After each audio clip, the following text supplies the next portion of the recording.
Como uma montanha de crânios e ossos se transforma num símbolo de poder e nobreza. Porque a construção de um castelo ceifava mais vidas do que a mais sangrenta das batalhas, e como uma única pedra, assentada de forma negligente, podia custar a cabeça de um barão e redesenhar o mapa de um reino. A resposta não está gravada nos brasões orgulhosos, mas sim no silêncio da argamassa, misturada não apenas com água e areia, mas com o suor, o sangue e o desespero de milhares de homens esquecidos. A construção não era um ato de criação, era uma guerra contra a gravidade, contra o tempo, contra a natureza hostil e, acima de tudo, contra a própria fragilidade humana. Cada canteiro de obras era um campo de batalha entrincheirado, cercado por paliçadas não para proteger os trabalhadores, mas para impedi-los de fugir. Cavaleiros patrulhavam o perímetro, não em busca de inimigos externos, mas de sabotadores internos, espiões de senhores rivais ou simplesmente de operários exaustos que ousavam sussurrar sobre rebelião. O ar vibrava, não com o som de martelos e cinzéis, mas com o estalar de chicotes, os gritos dos capatazes e o gemido constante dos homens que moviam pedras do tamanho de túmulos sob um sol impiedoso ou uma chuva congelante. A segurança era um luxo desconhecido. Andaimes feitos de madeira verde e amarrados com cordas de cânhamo estalavam e cediam sem aviso, lançando homens para uma morte esmagadora nas pedras abaixo. Uma única falha de cálculo, um momento de distração e um bloco de granito de 1 tonelada se tornava um pêndulo mortal. Na Idade Média, os muros não eram construídos para manter o inimigo fora, mas para manter o horror dentro.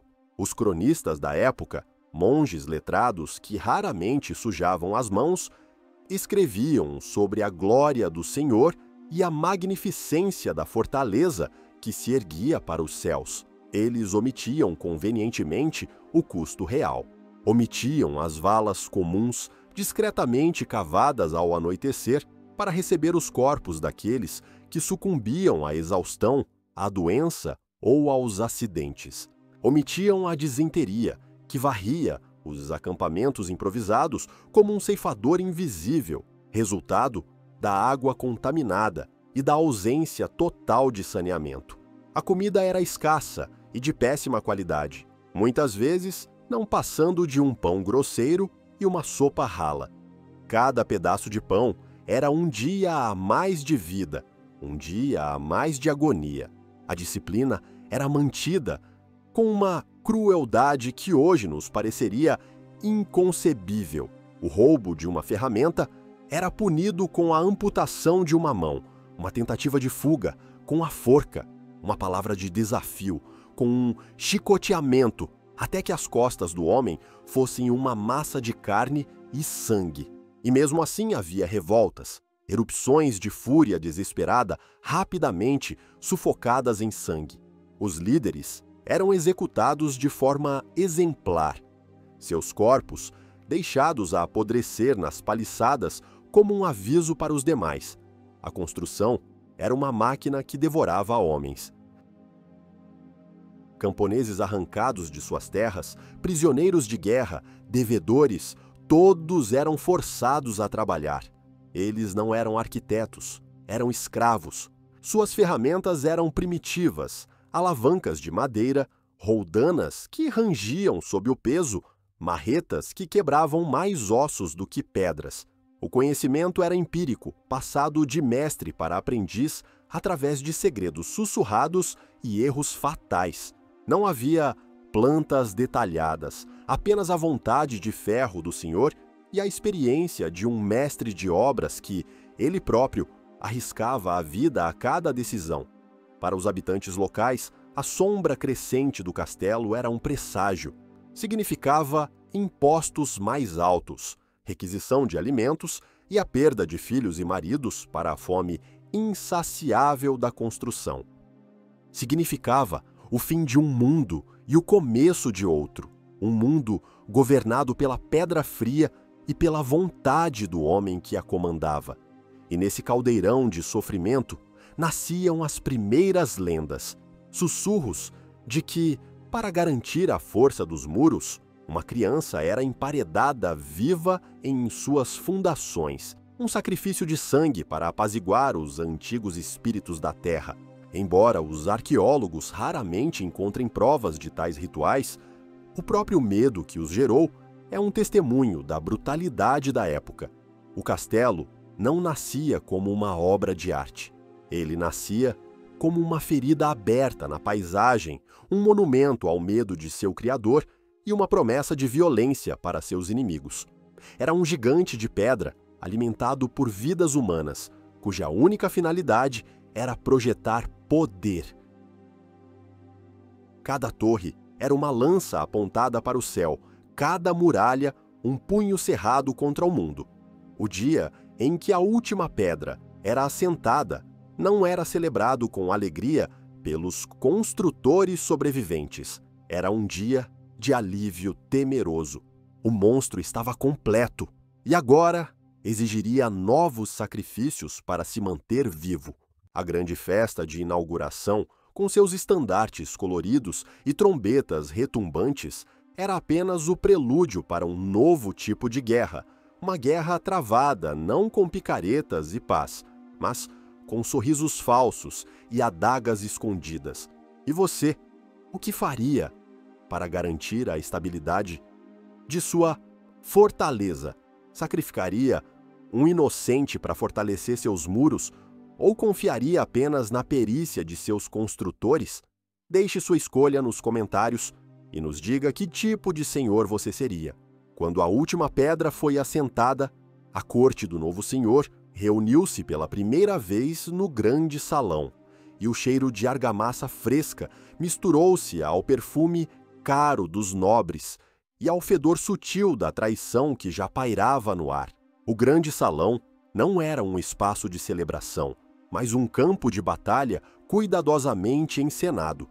Cada passo, cada palavra, cada olhar era um movimento em um jogo mortal de xadrez. A posição de um convidado à mesa do senhor não era determinada pelo afeto, mas por uma complexa equação de poder, linhagem e utilidade militar.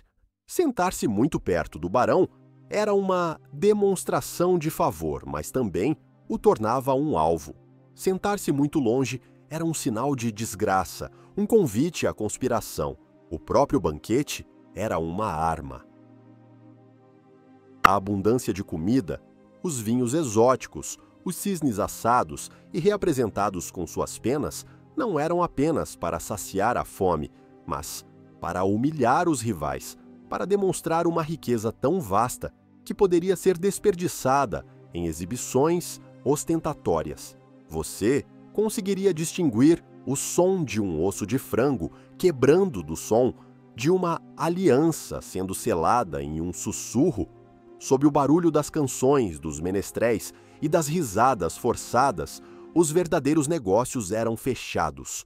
Casamentos eram arranjados como tratados de paz, unindo terras e exércitos. Uma filha de 12 anos era prometida a um guerreiro grisalho de 50.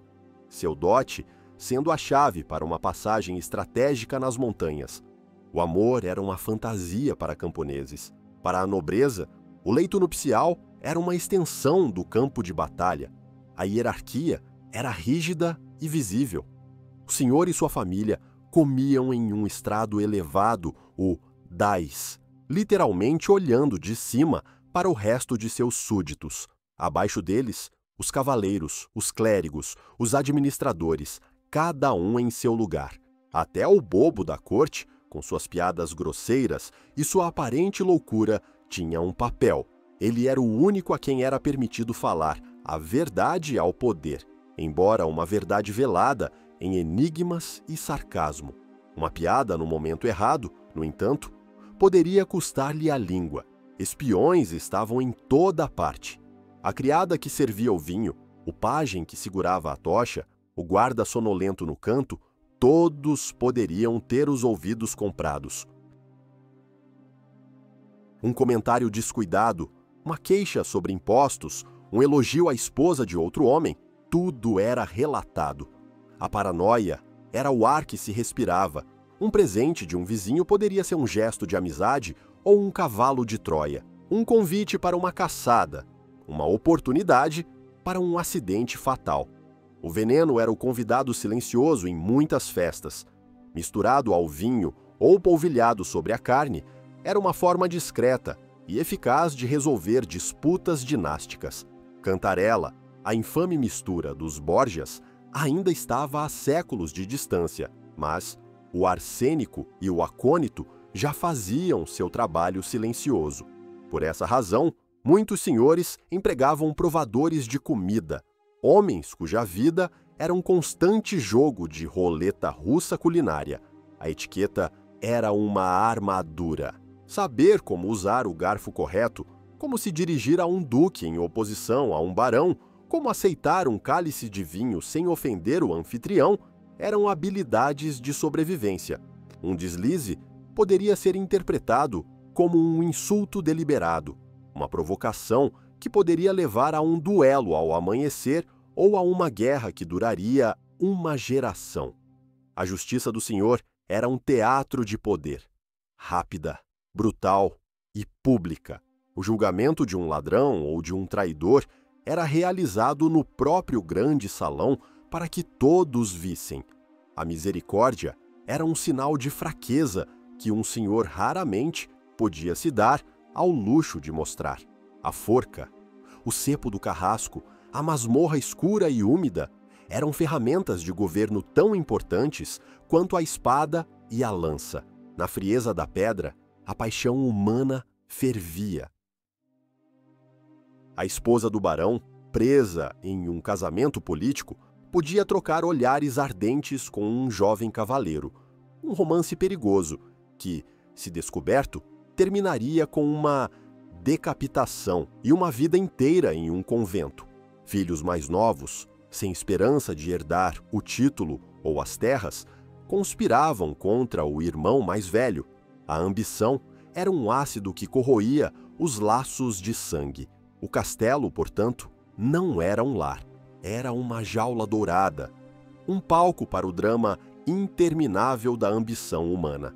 Seu coração pulsante não era a lareira quente do grande salão, mas a teia de intrigas tecida em seus corredores sombrios e nos cantos escuros de sua alma de pedra. O brilho e a pompa da vida da corte eram apenas uma fina camada de verniz sobre uma realidade de medo constante e violência calculada. E por trás dessa fachada, longe dos olhos dos nobres, um exército invisível travava sua própria batalha diária, uma batalha pela simples sobrevivência. Atrás da muralha que separava os aposentos do senhor do resto do castelo, existia um universo paralelo, um labirinto fedorento de pátios lamacentos, oficinas barulhentas e alojamentos apinhados. Este era o domínio do exército invisível. Os soldados, os servos, os artesãos e suas famílias, cuja labuta e sofrimento mantinham a máquina do castelo em funcionamento. Suas vidas não eram registradas pelos cronistas, suas mortes raramente lamentadas, mas sem eles, o mais poderoso dos barões seria apenas um homem solitário em uma pilha de pedras. A primeira e mais constante batalha era travada contra a imundície. O conceito de saneamento era praticamente inexistente. Dejetos humanos e animais eram simplesmente jogados nos pátios ou em fossas, que raramente eram esvaziadas. A água era retirada de poços muitas vezes contaminados por infiltrações, transformando cada gole em uma aposta perigosa. O lixo se acumulava nos cantos, atraindo ratazanas do tamanho de gatos portadoras da peste e de outras doenças. O cheiro dentro de um castelo medieval, uma mistura acre de suor, fumaça, excrementos e morte, seria insuportável para um nariz moderno. Neste ambiente, a doença era o verdadeiro senhor do castelo. Um simples corte podia levar a uma infecção fatal. A disenteria, A febre tifoide e a tuberculose eram endêmicas. Uma epidemia podia varrer a guarnição com uma eficiência que nenhum exército sitiante poderia igualar, deixando para trás um rastro de cadáveres e desespero.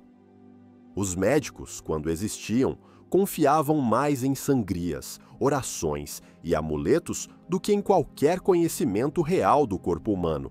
A sobrevivência era, em grande parte, uma questão de sorte e de uma constituição robusta. A fome era uma companheira constante. Enquanto o senhor e seus convidados se deliciavam com carnes assadas, os habitantes comuns subsistiam com uma dieta monótona e insuficiente. Um pão escuro e grosseiro, uma porção de mingau e, com sorte, um pouco de queijo ou uma sopa aguada com alguns pedaços de vegetais. A carne era um luxo raro, geralmente restrita a feriados ou sobras da mesa do senhor. Em tempos de cerco, essa escassez se transformava em inanição e os vivos começavam a olhar para os mortos com um desespero faminto.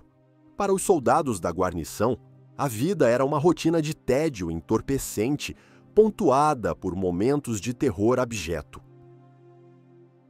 Horas intermináveis de vigília nas muralhas, sob o sol escaldante do verão ou o vento cortante do inverno. A disciplina era mantida com mão de ferro. A embriaguez em serviço, dormir no posto, a insubordinação, tudo era punido com chicotadas, humilhação pública ou a morte. O treinamento era brutal e incessante, transformando camponeses em máquinas de matar. No entanto, sua lealdade era muitas vezes tênue, comprada com soldos irregulares e a promessa de saques. Um soldado mal pago era um traidor em potencial. A vida dos servos era ainda mais dura. Do amanhecer ao anoitecer, 7 dias por semana, seu trabalho nunca terminava. As lavadeiras passavam os dias com as mãos mergulhadas em água gelada e lixívia cáustica. Os ajudantes de cozinha trabalhavam em ambientes sufocantes de calor e fumaça, constantemente, sob o risco de queimaduras e os abusos do cozinheiro-chefe. Os moços de estábulo dormiam ao lado dos animais, seu cheiro impregnado em suas roupas e em sua pele. Não havia privacidade, nem descanso, nem esperança de ascensão. Eles nasciam servos e morriam servos. E ainda assim, mesmo neste mundo sombrio, havia momentos de alegria fugaz, uma canção cantada em volta de uma fogueira, um jogo de dados apostando as parcas moedas que possuíam, o nascimento de uma criança saudável, um boato sobre um milagre ou uma festa religiosa que trazia um dia de descanso e uma porção extra de cerveja. Eram pequenas ilhas de humanidade em um oceano de miséria. Este mundo oculto tinha suas próprias leis, sua própria hierarquia e suas próprias formas de resistência. Um cavalo do senhor que ficava misteriosamente manco antes de uma batalha, uma porção de comida perdida a caminho da mesa principal, um boato malicioso espalhado para arruinar a reputação de um capataz cruel. Eram pequenos atos de sabotagem, a única arma dos impotentes. Este exército, invisível, era a fundação sobre a qual o poder do senhor repousava. Eles viviam e morriam nas sombras das grandes torres, seus sacrifícios silenciosos e suas tragédias anônimas. Eles eram o combustível humano que alimentava a fortaleza. Mas quando os clarins soavam o alarme e os tambores de guerra rufavam, as distinções entre senhor e servo se esvaíam diante de uma ameaça comum. O inimigo estava nos portões e o castelo se preparava para cumprir seu propósito final e mais terrível. A fortaleza se tornaria uma tumba e seu banquete mais suntuoso seria servido aos corvos. O rugido de um trabuco, ao lançar uma rocha do tamanho de um boi contra as muralhas, é um som que, uma vez ouvido, jamais é esquecido. Não é um estrondo, é um grito sísmico, um rasgo no tecido do universo que faz a própria pedra tremer de medo. Este é o início do banquete escarlate, a apoteose da existência de um castelo, o cerco, todo o luxo, toda a intriga, toda a labuta diária se tornam irrelevantes. A única coisa que importa é a espessura dos muros e a coragem dos homens que os defendem. A vida dentro da fortaleza sitiada se transforma em um inferno claustrofóbico. O mundo encolhe para o perímetro das muralhas. O céu, antes um símbolo de liberdade, torna-se uma ameaça, uma via aberta para uma chuva de flechas incendiárias e projéteis de pedra. Cada sombra pode esconder um assassino. Cada som pode anunciar a morte. A psicologia dos sitiados passa por uma transformação brutal. A euforia inicial, após repelir os primeiros assaltos, dá lugar a uma ansiedade roedora. Os dias se arrastam, marcados apenas pelo ritmo monótono dos bombardeios e pela diminuição dos estoques de comida. A esperança de um exército de resgate diminui a cada amanhecer. A fome se torna a arma mais eficaz do inimigo. As rações são cortadas, depois cortadas novamente. Os cavalos de guerra, orgulho de seus cavaleiros, são os primeiros a serem abatidos. Seguem-se os cães, os gatos e, finalmente, as ratazanas. O couro das botas e dos cintos é fervido até se transformar em uma gelatina nojenta. A sede é uma tortura ainda mais cruel. A água do poço, racionada, torna-se mais valiosa que o ouro. E quando o poço seca ou é envenenado por um cadáver inimigo lançado por cima dos muros, uma das primeiras formas de guerra biológica, o verdadeiro desespero se instala. O que você escolheria? Morrer de sede agonizante ou beber a água contaminada, que garante uma morte igualmente horrível, mas mais rápida? Nesse caldeirão de privação, a fina camada de civilização se desfaz. Amigos se tornam rivais por um pedaço de pão mofado. A lealdade ao Senhor é testada contra o choro de um filho faminto. Surgem sussurros de canibalismo, histórias sombrias de corpos frescos desaparecendo durante a noite. A traição torna-se uma opção tentadora. Um guarda pode abrir um portão secundário em troca de uma promessa de comida e perdão. A muralha mais forte é inútil se o inimigo já estiver dentro. Os defensores, no entanto, não são vítimas passivas. Eles lutam com uma engenhosidade nascida do desespero. Caldeirões de piche fervente e areia quente são despejados sobre os atacantes que tentam escalar os muros, uma morte agonizante que cega e sufoca. Arqueiros habilidosos podem disparar mais de 10 flechas por minuto, criando uma zona da morte na base da muralha. Contra-ataques noturnos, as chamadas sortidas, são lançados para incendiar as torres de cerco e as máquinas de guerra do inimigo. Missões suicidas em que a glória e a morte andam de mãos dadas. A guerra também acontece no subsolo. Os atacantes cavam túneis ou minas para desmoronar uma seção da muralha. Os defensores, por sua vez, cavam contra minas, ouvindo o som fraco das picaretas inimigas através do solo. Quando os túneis se encontram, batalhas ferozes são travadas na escuridão total, com homens lutando, com espadas curtas e adagas em um espaço onde não há para onde recuar. O castelo se torna uma armadilha, uma fera de pedra que devora seus próprios filhos. Os feridos, amontoados na capela ou em qualquer espaço disponível, morrem lentamente de gangrena, suas preces e gritos ecoando pelos corredores. O fedor de morte e doença se torna onipresente, um lembrete constante de que, mesmo que o inimigo seja repelido, a morte já venceu a batalha dentro dos muros. O cerco é a prova final. Ele expõe a verdadeira natureza do castelo, não um lar, mas uma máquina de matar. E nesse teste supremo, em meio ao caos e ao sangue, Um grupo muitas vezes esquecido pela história desempenha um papel tão crucial quanto o do mais bravo dos cavaleiros, as mulheres. O que vale mais durante um cerco? A força de um único cavaleiro campeão ou a resiliência de 10 mulheres comuns trabalhando juntas para manter a defesa? Deixe sua opinião nos comentários, pois a verdadeira força de um castelo pode surpreendê-lo. A imagem da donzela medieval, uma figura frágil, cantada por trovadores, trancada em uma torre à espera de um salvador, é talvez o maior equívoco da história. A realidade era muito mais dura, e as mulheres que habitavam os castelos eram tudo menos passivas. Em tempos de paz, eram administradoras. Em tempos de guerra, podiam se tornar guerreiras. A senhora do castelo, a castelã, não era uma boneca decorativa. Na ausência frequente de seu marido, que podia estar em guerra, em peregrinação ou na corte do rei, era ela quem governava o feudo com autoridade absoluta. Ela não era apenas a anfitriã dos banquetes, era a gerente de uma vasta e complexa empresa.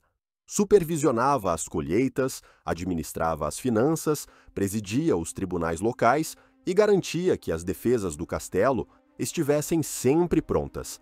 Ela precisava ser letrada, numericamente competente e possuir um profundo entendimento de logística e lei. Uma castelã incompetente poderia levar seu feudo à ruína tão rapidamente quanto um general inepto poderia perder uma batalha. Quando a guerra chegava aos seus portões, seu papel se transformava dramaticamente. A história está repleta de exemplos de mulheres que lideraram a defesa de seus castelos com uma ferocidade e uma habilidade que envergonhariam muitos homens. Joana de Flandres, no século XIV, vestiu armadura e liderou seus soldados pessoalmente durante o cerco de Hennebont, incendiando o acampamento inimigo em uma sortida ousada. Nicolas de la Rey defendeu o castelo de Lincoln contra os franceses no início do século XIII, resistindo por tanto tempo que ganhou o respeito e a admiração de seus inimigos. Essas mulheres não eram exceções, eram o produto de um sistema que exigia força e resiliência de todos. Durante um cerco, todas as mulheres tinham um papel a desempenhar. Elas não se escondiam nos porões, estavam nas muralhas, ao lado dos homens, em uma luta desesperada pela sobrevivência. Traziam água para apagar os incêndios, carregavam pedras e flechas para os defensores, cuidavam dos feridos com emplastros de ervas e orações e derramavam caldeirões de líquido fervente sobre os atacantes. Seus gritos de encorajamento eram tão importantes quanto o som das trombetas. A presença delas lembrava aos homens exatamente pelo que estavam lutando: suas casas, suas famílias, seu mundo. Claro, a vida de uma mulher na Idade Média era definida por severas limitações. O casamento era, na maioria das vezes, uma transação política, e a mulher era a moeda. Seu valor era medido por seu dote, sua fertilidade e suas conexões familiares. O parto era um campo de batalha privado, com taxas de mortalidade assustadoramente altas, tanto para a mãe quanto para a criança. 1 em cada 3 mulheres não sobrevivia à idade adulta, e 1 em cada 5 crianças morria antes de completar 1 ano. O castelo, com sua falta de higiene e seu conhecimento médico primitivo, era um lugar perigoso para dar à luz. A vida era ainda mais dura para as mulheres do povo. As servas, cozinheiras e lavadeiras enfrentavam não apenas o trabalho exaustivo, mas também o risco constante de assédio e violência por parte dos soldados e até mesmo dos senhores. Sua proteção legal era mínima e sua honra considerada de pouco valor. No entanto, elas formavam comunidades unidas, apoiando-se mutuamente através de redes de parentesco e amizade, compartilhando o fardo de suas vidas e encontrando força em sua solidariedade. Elas eram as guardiãs da cultura popular, das canções, das histórias e dos remédios caseiros que eram passados de mãe para filha. A imagem da mulher medieval é, portanto, um paradoxo. Ela era, ao mesmo tempo, uma propriedade a ser trocada e uma líder poderosa, uma vítima vulnerável e uma defensora tenaz. Sua força não residia na habilidade com a espada, mas em sua resiliência, sua capacidade de administrar, de curar e, quando necessário, de lutar. Elas eram a argamassa invisível que mantinha a sociedade do castelo coesa, a força silenciosa que garantia a continuidade da linhagem e a defesa do lar. E em um mundo dominado pela força bruta e pelo medo constante, não eram apenas os exércitos inimigos que ameaçavam a alma do castelo. Havia um medo mais profundo, mais insidioso, que se infiltrava pelas frestas das pedras, o medo do sobrenatural. No coração de cada castelo, por mais fortificado que fosse contra os exércitos mortais, havia um espaço dedicado a uma batalha muito mais antiga, a luta pela alma. A capela, muitas vezes a primeira estrutura de pedra a ser concluída após as muralhas, não era apenas um local de culto, era o centro nevrálgico espiritual, político e psicológico da fortaleza. A presença de um padre e a celebração regular da missa eram considerados uma defesa tão vital quanto uma guarnição bem armada. Acreditava-se que as orações e os sacramentos criavam uma barreira invisível contra as forças do mal, que estavam sempre à espreita, prontas para explorar qualquer fraqueza na fé da comunidade. A posse de uma relíquia sagrada, o osso de um santo, um pedaço da Vera Cruz, um fio do manto da Virgem, era o equivalente medieval a uma arma de dissuasão nuclear. Acreditava-se que tais objetos sagrados tornavam o castelo invulnerável, protegido pela intervenção direta de Deus. A perda ou o roubo de uma relíquia era uma catástrofe, um sinal de que o favor divino havia sido retirado, deixando a fortaleza exposta não apenas a inimigos terrenos, mas também a demônios e maldições. No entanto, sob a fina camada do cristianismo oficial, as antigas superstições pagãs continuavam a prosperar, especialmente entre os habitantes comuns. O mundo deles era povoado por uma miríade de espíritos, fadas, duendes e fantasmas. Cada floresta, cada rio, cada pedra antiga tinha seu próprio gênio guardião. Rituais e amuletos eram usados para afastar o mal-olhado, para garantir uma boa colheita ou para proteger uma criança recém-nascida. Um ferro de cavalo pregado acima de uma porta não era decoração, era uma barreira contra o mal. O medo do diabo era uma força palpável e onipresente. Acreditava-se que ele e seus demônios podiam assumir qualquer forma, tentando os justos e atormentando os pecadores. Uma colheita fracassada, uma doença súbita, uma vaca que dava leite azedo, tudo podia ser atribuído à maquinação diabólica. E onde havia o diabo, havia suas servas, as bruxas. No espaço confinado e paranoico de um castelo, especialmente durante tempos de crise, como um cerco ou uma praga, o medo podia rapidamente se transformar em histeria em massa. A caça às bruxas não era um fenômeno restrito às grandes cidades ou aos tribunais da Inquisição. Ela acontecia dentro dos muros dos castelos, de forma muito mais íntima e brutal. Uma mulher idosa que vivia sozinha, uma curandeira que conhecia as propriedades das ervas, uma parteira cujo bebê morria em seus braços. Qualquer pessoa que fosse diferente ou impopular poderia se tornar o alvo. A acusação era uma sentença de morte. As masmorras do castelo, geralmente usadas para prisioneiros de guerra ou traidores, tornavam-se câmaras de tortura. A confissão era extraída por meios indescritíveis, pois acreditava-se que a dor física podia quebrar o pacto da bruxa com o diabo. A execução, geralmente na fogueira, era um espetáculo público, um ritual de purificação projetado para limpar a comunidade do mal e reafirmar a ordem social. O próprio castelo, com seus corredores escuros, seus sons estranhos e sua história sangrenta, era um terreno fértil para histórias de fantasmas. Cada torre tinha seu espectro, cada quarto sua lenda.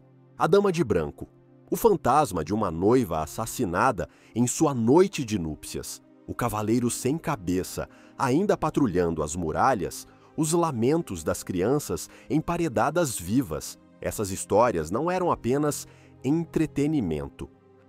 Eram uma forma de memória coletiva, uma maneira de processar e dar sentido às tragédias que as pedras haviam testemunhado. A fé e a superstição eram, portanto, duas faces da mesma moeda. Elas ofereciam consolo em um mundo de sofrimento e incerteza, mas também podiam se tornar armas terríveis, usadas para eliminar inimigos, reforçar o poder e justificar a crueldade. O medo do sobrenatural era, muitas vezes, mais aterrorizante do que qualquer exército, pois o inimigo não estava do lado de fora dos muros, mas potencialmente dentro da alma de cada um. E com frequência, a ameaça mais letal não vinha de demônios invisíveis, mas da ganância e da ambição muito humanas que se escondiam atrás de um sorriso familiar. Os muros mais altos e as valas mais profundas eram inúteis contra a arma mais antiga e eficaz da humanidade, a traição.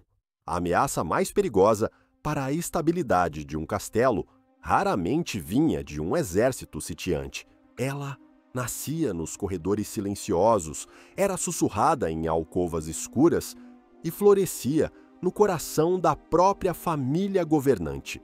O castelo não era apenas uma fortaleza, era uma panela de pressão de ambições familiares, ciúmes e ressentimentos, onde os laços de sangue eram frequentemente mais frágeis que uma teia de aranha. A luta pela herança era o catalisador mais comum para a guerra interna. As leis da primogenitura, que ditavam que o filho mais velho herdava tudo, eram projetadas para manter os feudos intactos, mas frequentemente levavam ao fratricídio. Irmãos mais novos, confrontados com a perspectiva de uma vida de dependência ou de buscar a própria sorte como mercenários, muitas vezes viam o assassinato como a única rota para o poder. Um acidente de caça, uma doença súbita após uma refeição, uma queda de cavalo em uma estrada solitária. A história medieval está repleta de mortes convenientes que pavimentaram o caminho para um herdeiro mais ambicioso. O leito conjugal era outro campo de batalha. Esposas presas em casamentos políticos sem amor podiam buscar consolo nos braços de um amante, um ato perigoso que, se descoberto, significava morte para ele e desgraça para ela. Mas às vezes, a infidelidade ia além da paixão. Uma esposa ambiciosa, conspirando com seu amante, podia planejar a morte do marido para colocar um novo senhor no poder. O cálice de vinho envenenado, servido com um sorriso amoroso, era uma imagem terrivelmente comum na crônica da nobreza. Nenhum senhor estava seguro, nem mesmo de seus próprios vassalos. Cavaleiros que haviam jurado lealdade e proteção podiam ser seduzidos por promessas de terras e títulos de um senhor rival. A traição de um punhado de guardas, a abertura de um portão durante a noite, poderia condenar um castelo que resistiria a meses de cerco. O preço da lealdade era alto, e sempre havia alguém disposto a pagar mais. A arquitetura do castelo refletia essa paranoia constante. Passagens secretas eram construídas dentro das paredes, permitindo que o senhor se movimentasse sem ser visto, espionando conversas e escapando de tentativas de assassinato. Buracos discretos, conhecidos como orelhas de escuta, permitiam que conversas em salas aparentemente seguras fossem ouvidas. O castelo era uma entidade que observava e ouvia, seus segredos guardados pela pedra. A história da Casa de Plantageneta, na Inglaterra, é um exemplo arrepiante de como as guerras familiares podiam rasgar um reino. Henrique II e seus filhos, o jovem rei Henrique, Ricardo Coração de Leão, Godofredo e João Sem Terra, travaram guerras uns contra os outros por décadas, muitas vezes em aliança com o rei da França. Seus castelos não eram apenas defesas contra inimigos externos, mas bases de operações uns contra os outros. A desconfiança era tão profunda que até mesmo as refeições em família eram eventos tensos, onde cada prato podia ser o último. O castelo, projetado para ser um refúgio, transformava-se em uma prisão. Cada membro da família, cada convidado, cada servo era um suspeito em potencial. A confiança era um luxo que ninguém podia pagar. O poder não apenas corrompia, ele isolava. O senhor do castelo, em sua torre mais alta, estava frequentemente mais sozinho e em maior perigo do que o mais humilde dos camponeses em sua cabana. Ele estava cercado não por lealdade, mas por uma teia de obrigações, medos e ambições que poderia se romper a qualquer momento. A adaga nas costas, o veneno no cálice, a palavra sussurrada que incita à rebelião. Estas eram as verdadeiras armas que governavam a vida e a morte dentro dos muros. E era essa mesma violência, essa mesma competição mortal que era celebrada e praticada abertamente em um dos espetáculos mais grandiosos e incompreendidos da Idade Média, o Torneio de Cavaleiros. Para quem você entregaria um segredo vital? A um membro da família com sua própria agenda, ou a um estranho que não tem nada a ganhar ou a perder? Sua escolha pode determinar se você vive para ver o próximo amanhecer. Escreva sua resposta nos comentários. Lanças se estilhaçando, o trovão de cascos sobre a terra batida, o clamor da multidão e o brilho do sol em armaduras polidas.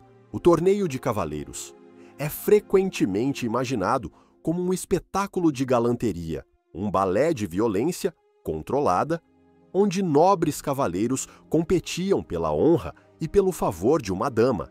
Isso é um mito.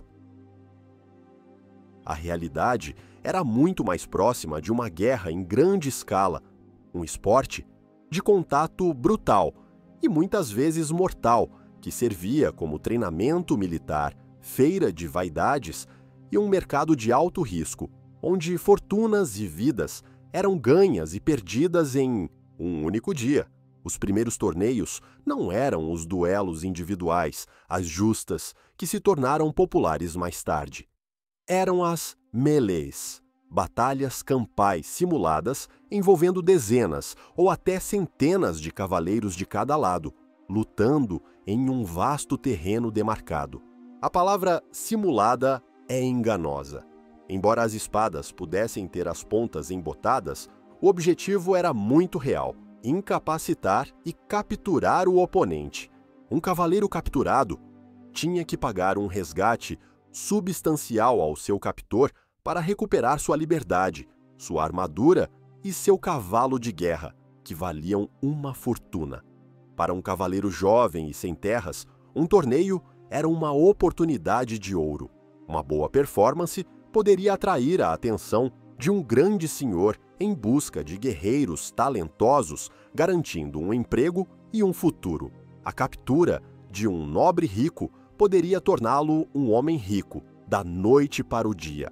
Guilherme Marchal, considerado o maior cavaleiro de seu tempo, começou como um filho mais novo, sem herança, e construiu sua imensa fortuna e reputação nos campos de torneio da França. Mas o risco era imenso.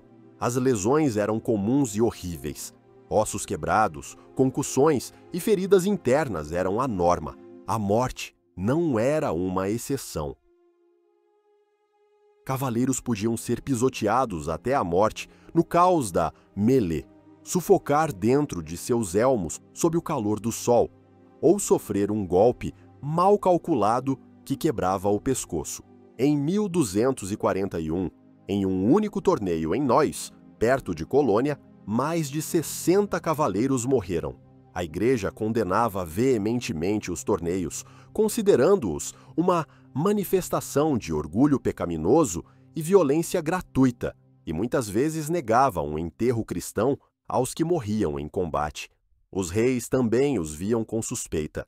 Um torneio era, essencialmente, a convocação de um exército privado. Era uma oportunidade perfeita para nobres descontentes se reunirem, medirem suas forças e conspirarem contra a coroa.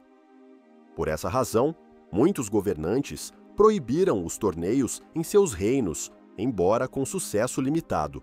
A atração da glória, do dinheiro e da adrenalina era simplesmente forte demais. O torneio era também um espetáculo político. A chegada de um grande barão com sua comitiva de cavaleiros, todos ostentando suas cores e brasões, era uma demonstração de poder militar e riqueza. Alianças eram exibidas, rivalidades eram jogadas para a multidão, e a reputação de um homem era forjada não apenas por sua habilidade com a lança, mas pela magnificência de seu equipamento e pela lealdade de seus seguidores. Era um teatro de guerra, onde o público desempenhava um papel vital, seu clamor e apoio influenciando o moral dos combatentes. O código de cavalaria, com sua ênfase na honra, na cortesia e na proteção dos fracos, muitas vezes ficava do lado de fora da arena. Nos campos de torneio, a violência e a ganância frequentemente prevaleciam. Cavaleiros eram conhecidos por atacar oponentes antes do início do combate ou por se unirem em grupos para emboscar um competidor particularmente famoso e rico. Era a antítese do combate honrado, um reflexo muito mais preciso da natureza brutal da guerra real. O brilho da armadura e a pompa dos estandartes escondiam uma realidade de ossos quebrados, ambição implacável e um desejo primordial de dominar. O torneio era a celebração da principal habilidade da classe dominante, a violência organizada. Mas mesmo enquanto a cavalaria atingia o auge de sua expressão ritualística, uma invenção sombria e barulhenta estava surgindo no horizonte. Uma invenção que em breve transformaria esses deuses de aço em relíquias de um tempo passado, e seus castelos, de pedra em meros alvos, por séculos, os muros de pedra haviam sido a resposta definitiva para a questão da guerra. Eles eram o ápice da tecnologia defensiva, símbolos de permanência e poder que podiam resistir a exércitos por meses, até anos. Um castelo bem construído e bem guarnecido era considerado quase inexpugnável. Então, de algum lugar do Oriente, chegou um pó preto e fedorento, e com ele, o fim de um mundo. A primeira vez que os defensores de um castelo europeu ouviram o som de um canhão deve ter sido um momento de confusão e terror. Não era o som familiar de um trabuco, mas um trovão profano, um rugido que parecia vir das entranhas da terra. E então, o impacto, uma bola de ferro ou pedra, impulsionada por uma força invisível, atingindo a muralha com uma violência inimaginável, não apenas lascando a pedra, mas quebrando-a, pulverizando-a. Foi o início de uma revolução militar que tornaria a cavalaria e seus castelos obsoletos. Os primeiros canhões eram primitivos, imprecisos e tão perigosos para seus operadores quanto para o inimigo. Eles podiam explodir, demoravam uma eternidade para recarregar e seu alcance era limitado. Inicialmente, eles serviram mais como armas de terror psicológico do que como ferramentas de cerco eficazes. O barulho, a fumaça e o fogo eram vistos como uma forma de magia negra, uma afronta a Deus e às regras da guerra civilizada. Os cavaleiros consideravam as armas de fogo desonrosas, armas de covardes que permitiam que um camponês de baixa estirpe matasse um nobre cavaleiro à distância, sem a dignidade do combate corpo a corpo. Mas a tecnologia evoluiu com uma velocidade implacável. Os canhões se tornaram maiores, mais potentes e mais confiáveis. As técnicas de fundição melhoraram, permitindo a criação de peças de artilharia capazes de disparar projéteis cada vez mais pesados. Engenheiros militares, como os irmãos Bureau, a serviço do rei francês Carlos VII, sistematizaram o uso da artilharia, criando trens de cerco que podiam demolir em dias as fortificações que antes resistiam por anos. A Guerra dos 100 Anos foi o campo de provas para essa nova tecnologia. Castelos ingleses na França, que haviam resistido por gerações, caíram um após o outro diante dos canhões franceses. A Batalha de Castillon, em 1453, marcou o fim simbólico da Era da Cavalaria. Uma carga de cavaleiros ingleses, liderada pelo lendário John Talbot, foi aniquilada pelo fogo concentrado da artilharia e dos arcabuzeiros franceses. A armadura de placas, que podia desviar uma espada ou uma flecha, era inútil contra uma bala de chumbo. Os arquitetos de castelos tentaram se adaptar. Eles construíram muralhas mais baixas e mais espessas, com ângulos inclinados para desviar os tiros de canhão.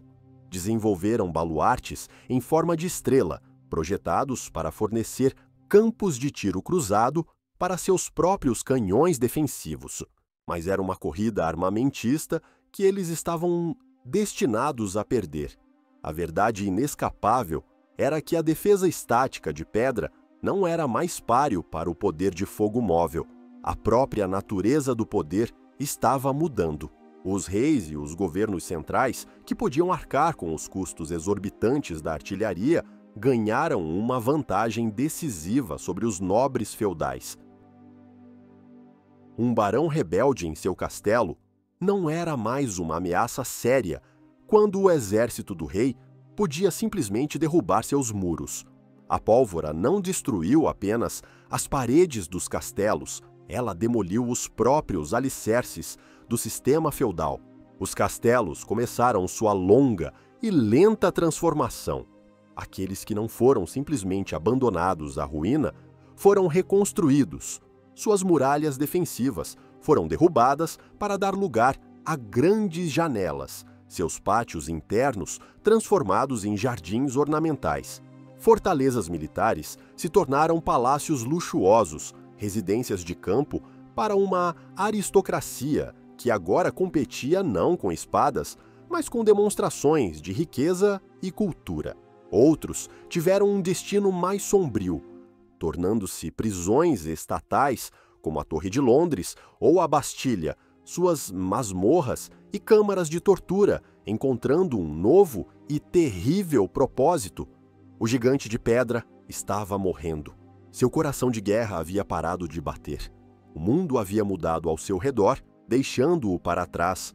Um monumento silencioso a uma era de violência e glória que havia se desvanecido em fumaça e pólvora.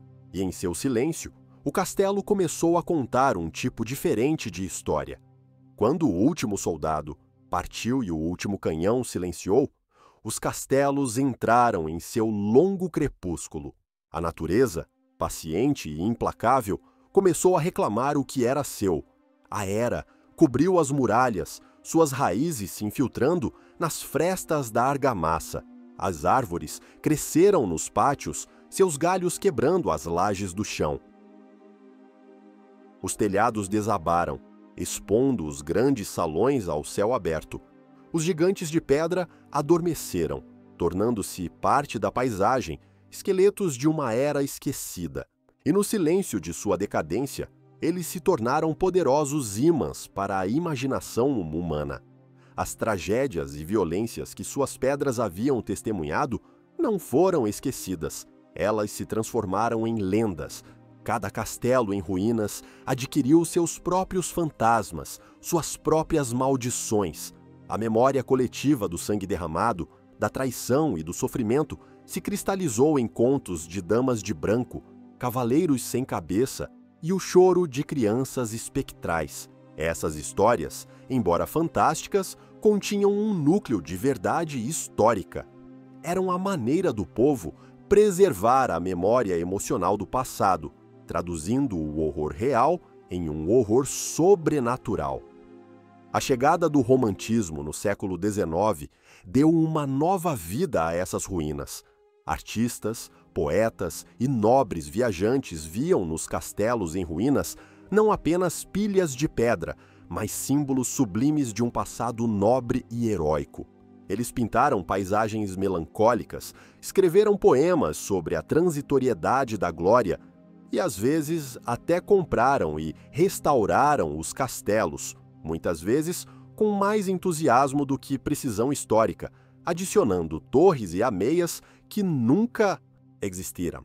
Caçadores de tesouros, armados com mapas duvidosos e lendas locais, vasculhavam as masmorras e os poços em busca de ouro escondido, raramente encontrando algo além de ossos e cerâmica quebrada. Foi somente no final do século XIX e início do século XX que uma nova raça de exploradores chegou, os arqueólogos. Armados não com picaretas, mas com pás, pincéis e um método científico, eles começaram a ler as histórias que o solo guardava. Eles não estavam interessados em fantasmas ou tesouros, mas, na verdade, da vida cotidiana. E o que eles encontraram foi muito mais fascinante. Ao escavar as camadas de terra e detritos, eles desenterraram não os baús de ouro das lendas, mas os objetos humildes que contavam a história real dos habitantes do castelo. Pentes de osso, dados feitos de articulações de ovelha, sapatos de couro gastos, dedais de bronze usados por costureiras, encontraram os esqueletos de cães de caça e as sementes carbonizadas do último pão assado antes de um incêndio. Nas fossas, encontraram evidências da dieta dos habitantes, ossos de peixes, conchas de ostras e os restos de animais de caça que adornavam a mesa do senhor. Nos cemitérios, a análise dos ossos revelou histórias de trabalho árduo, desnutrição e violência, esqueletos de homens com fraturas curadas, sinais de uma vida de combate, esqueletos de mulheres com pelves deformadas pelo raquitismo, um testemunho silencioso dos perigos do parto, esqueletos de crianças, tantos deles vítimas de doenças que hoje seriam facilmente curáveis. O castelo, sob o olhar da ciência, tornou-se um documento inestimável. Cada pedra, cada fragmento de cerâmica, cada grão de pólen era uma palavra em uma crônica que esperava para ser lida. A arqueologia despojou o castelo de seus mitos românticos e revelou a dura e complexa realidade de sua existência. Ela nos deu acesso não apenas aos reis e cavaleiros, mas ao exército invisível de servos e artesãos cujas vidas foram a base de todo o sistema. O castelo deixou de ser apenas um monumento à guerra e tornou-se um monumento à resiliência humana. Hoje, caminhamos por essas ruínas como turistas, admirando a escala de sua construção e a beleza de sua decadência. Mas as pedras se lembram. Elas se lembram do suor e do sangue que as uniram, das intrigas sussurradas em seus corredores e dos gritos de batalha que ecoaram em seus pátios. Elas são as testemunhas silenciosas de um mundo que se foi, mas que nos moldou de maneiras que mal compreendemos. Agora, uma última pergunta a você. Se pudesse escolher o destino final de uma dessas fortalezas, o que você faria?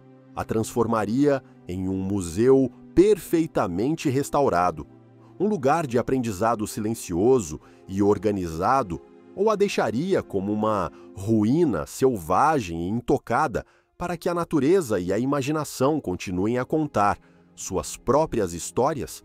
Escreva sua escolha nos comentários. O passado está ouvindo.